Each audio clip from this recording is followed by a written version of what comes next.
A common story is told about America. It is a story of rugged individualism and free markets. It claims that success comes only from hard work and ingenuity, untouched by outside forces. However, this popular narrative conveniently overlooks a crucial truth. The truth is that the American economic landscape has never been truly free from government hands. From the earliest days of the Republic, state intervention has been a constant, powerful force. This intervention has consistently and often intentionally shaped the economy. It has directed resources and opportunities in specific directions, often favoring a select few. The powerful have always known how to use the state. Consider the nation's formative years and its westward expansion. This was not simply a story of brave pioneers, it was a story heavily influenced by government action. Vast tracts of land, often taken from indigenous peoples, were granted to railroad companies. These grants were immense, creating enormous wealth for railroad barons and speculators. Industries deemed vital by those in power received subsidies, protective tariffs, and crucial government contracts. These were not market forces at play. These were deliberate policy choices, decisions made by governments that channeled public resources into private elite pockets.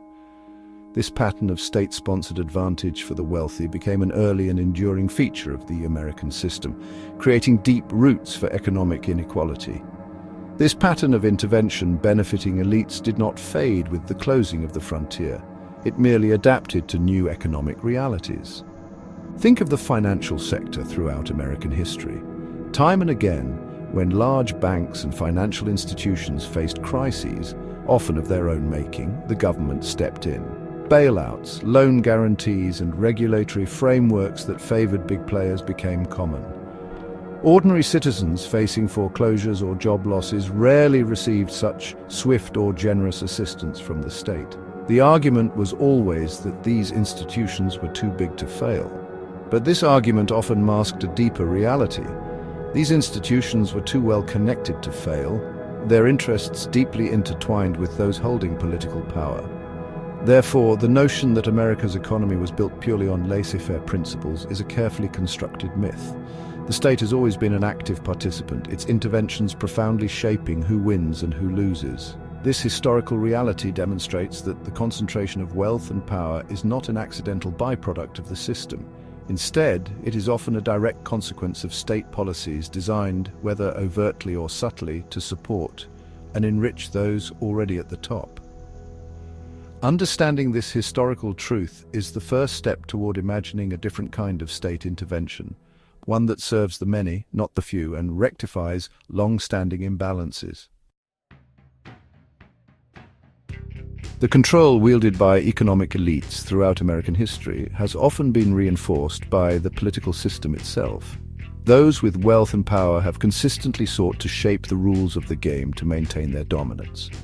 This has frequently involved limiting the true democratic participation of ordinary people. Restrictive voting laws such as poll taxes or literacy tests in earlier eras served to disenfranchise large segments of the population, particularly the poor and minorities. The influence of money in politics, through campaign contributions and lobbying, has also historically tilted the scales, ensuring that the voices of the wealthy are heard far more clearly than those of average citizens. This creates a self-perpetuating cycle where economic power translates into political power and vice versa.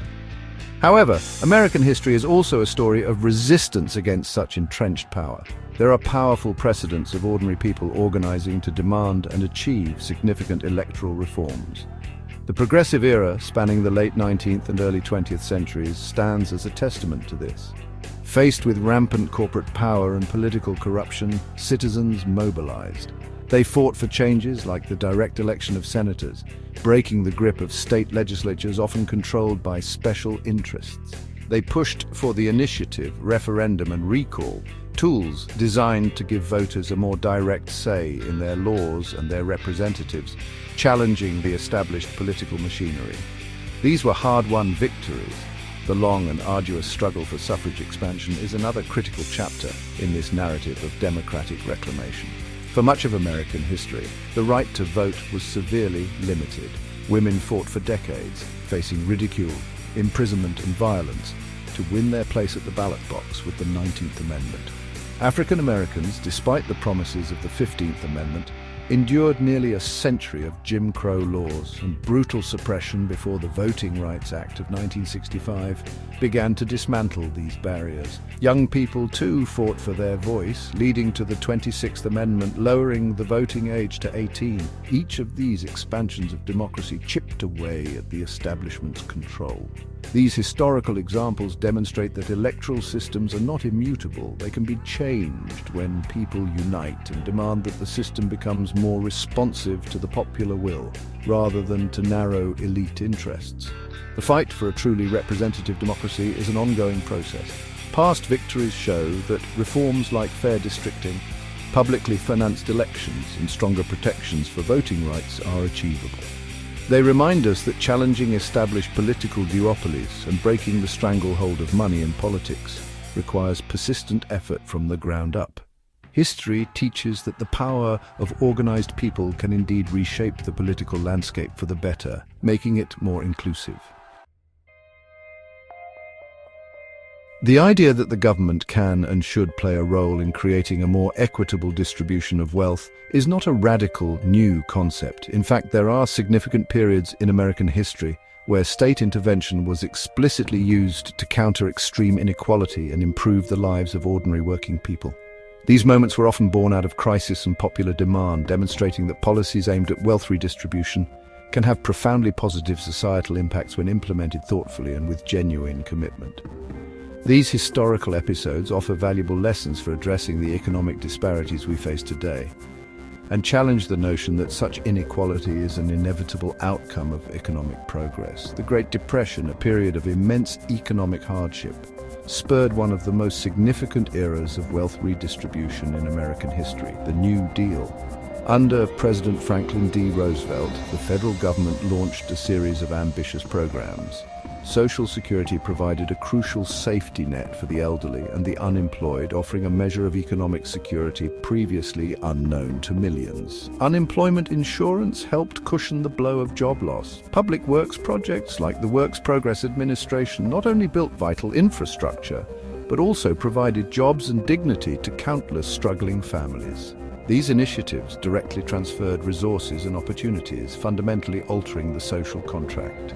The period following World War II also saw policies that fostered a more equitable distribution of wealth and opportunity. The GI Bill of Rights, for instance, was a transformative piece of legislation. It provided returning veterans with access to education, job training, and low-interest home loans. This massive public investment fueled unprecedented social mobility, helping to build a larger, more prosperous middle class. Coupled with relatively high marginal tax rates on the wealthiest individuals and corporations during this era, resources were available to fund public goods and services that benefited society broadly. This era, while not without its own inequalities, showed that government policy could actively reduce the gap between rich and poor. These historical examples of successful wealth redistribution efforts offer crucial insights. They demonstrate that government action can effectively mitigate the harshest aspects of capitalism and create a society where prosperity is more broadly shared. Programs like Social Security and Medicare continue to be vital lifelines for millions, underscoring the enduring positive impact of such policies. They also reveal that periods of greater economic equality often coincided with strong economic growth and social stability. Learning from these successes means recognizing that intentional policies are necessary to ensure that economic gains benefit all members of society, not just a privileged minority, and that a fairer distribution of wealth strengthens the entire nation. History is not just a record of past events, it is also a repository of warnings. When societies allow economic inequality to grow unchecked, when political systems become unresponsive to the needs of the majority, and when elites hoard power and resources, the consequences can be dire. The Roman Republic, for example, crumbled under the weight of vast wealth disparities and political corruption, leading to civil wars and eventual autocracy. Closer to our own experience, the Gilded Age in America, with its robber barons and extreme poverty, bred widespread social unrest and violent labor conflicts, pushing the nation to the brink. These historical analogies serve as potent reminders of the potential future that awaits if we fail to address today's challenges.